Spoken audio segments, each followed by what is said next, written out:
Medical में admission लेना और डॉक्टर बनना सिर्फ आप लोगों की चॉइस नहीं है, बहुत सारे लोगों का ये ख्वाब भी होता है। मगर मसला ये है कि इस ख्वाब की ताबीर दिन ब दिन मुश्किल होती जा रही है।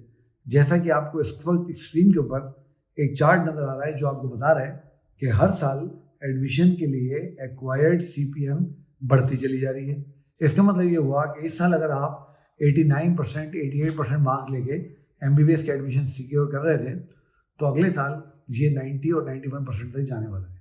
अब इस ख्वाब को अगर हमने हकीकत में तब्दील करना है तो उसका रास्ता है अच्छी तैयारी। और MD-CAT में आपको पता है ना 45% पोर्शन किसका है, बायोलॉजी का है। यानी 45% आपकी सारी एफर्ट बायोलॉजी के ऊपर लगाने की ज़रूरत है। तो आप भी अगर मेडिकल कॉलेज में एडमिशन लेना चाहते हैं और ह्यूमन ब्रेन, ह्यूमन बॉडी के राजों से पर्दा उठाना चाहते हैं तो उसका तरीका है अच्छी MD-CAT की तैयारी। और इस MD-CAT की तैयारी के लिए मैंने आपके लिए एक कोर्स लॉन्च किया है जो कि MD-CAT बायोलॉजी का कोर्स है और ये कोर्स छा जाओ एप्लीकेशन के ऊपर मौजूद है।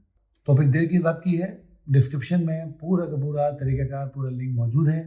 जाके MD-CAT के कोर्स को ज्वाइन कीजिए और अपना डॉक्टर बनने का ख्वाब पूरे कीजिए।